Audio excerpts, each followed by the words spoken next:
Bismillahirrahmanirrahim. Alhamdulillah Rabbil Alamin. Wassalatu wassalamu ala sayyidil mursalin wa ala alihi wa sahbihi ajma'in. Amma ba'du. Sahabat muslim yang memuliakan Allah, kita pada saat yang sangat mulia ini akan membahas sebuah hadis yang sering menjadi permasalahan di tengah masyarakat, yaitu hadis mengenai bid'ah. Nabi SAW pernah bersabda dalam hadis Muslim, "Iyyakum wa muhdatsatil umur." Hendaklah kamu menjauhi muhdatsat. Apa arti muhdatsat? Sesuatu yang baru. Umur, perkara-perkara. Umur di sini tidak semua perkara-perkara yang baik dunia atau akhirat, tidak. Tapi ini hanyalah masalah keagamaan. Berikutnya beliau mengatakan, wa kullu muhdatsatil bid'ah. Setiap yang muhdatsah, yang baru dalam persoalan agama adalah bid'ah.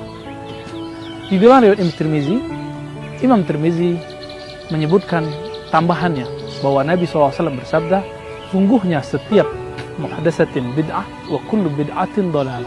Setiap yang bid'ah itu sesat, dan setiap yang sesat itu finnar, masuk neraka. Hadis ini berarti diriwayatkan oleh dua orang imam, yang pertama Imam Muslim, yang kedua Imam Bukhari. Sahabat muslim dimuliakan Allah, pertanyaannya, apakah benar setiap yang baru itu bid'ah? Maka coba kita lihat hadis Imam Muslim yang lain. Nabi SAW bersabda, "Man ahdatsa fi amrina haza ma laysa minhu fahuwa rad." Siapa yang membuat sesuatu hal yang baru, fi amrina haza, dalam urusan agama kami ini, ma laysa minhu, yang bukan berkaitan dengannya, laisa, bukan, tidak, minhu, darinya agama, darinya urusan agama ini, maksudnya bukan dari kitab, sunnah, ijma', qiyas dan lainnya, fahuwa rad, maka itu tertolak, batil. Sahabat yang memuliakan Allah, ternyata beberapa orang memahami hadis ini dengan cara yang beragam. Yang pertama, ada yang memahami kata kullu, setiap. Kata kul berarti setiap, semua, berarti umum. Lafaz kul berarti umum. Maksudnya apa? Semua perkara baru dalam hal agama berarti bid'ah. Bid'ah itu sesat masuk neraka. Dan ini ternyata pemahaman yang membuat sebagian orang resah. Apakah ini benar? Coba kita lihat para imam-imam kita dalam menjelaskan hadis ini. Pertama, penjelasan Imam Nawawi dalam syarah Muslim, syarah sahih hadis Muslim. Imam Nawawi ketika menjelaskan hadis ini dari hadis sahih Muslim mengatakan bahwa kata kul di situ adalah am, bersifat maksus, amul maksus. Apa arti am? Am itu umum, maksus itu khusus.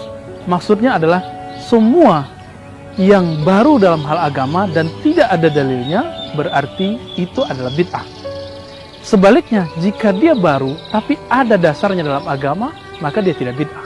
Sebagai contoh, di masa Nabi orang tidak membaca Al-Quran dengan mushaf. Di masa Nabi orang tidak sekolah. Tapi hari ini kita buat sekolah. Sekolah itu berarti bid'ah. Apakah ini termasuk bid'ah yang sesat? Apakah semua orang yang kuliah, sekolah itu sesat dan kita katakan finnar, masuk neraka? Nah, ternyata segala sesuatu yang baik dan baru diadakan zaman ini, jika diteliti, ini perkataan Imam Subki, maka dia ada dalilnya. Dalam istilah lain, Imam Subki menyebutnya bid'ah hasanah, bid'ah yang baik.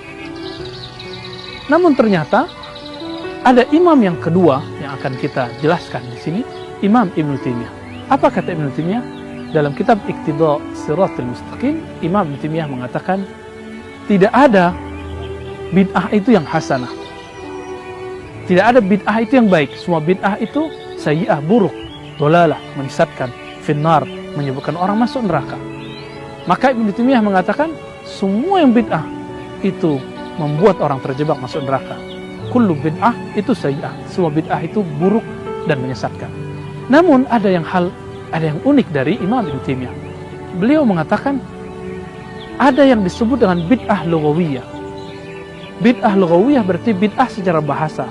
Kalau dilihat dia bid'ah, tapi ketika kita kaji ternyata tidak bid'ah.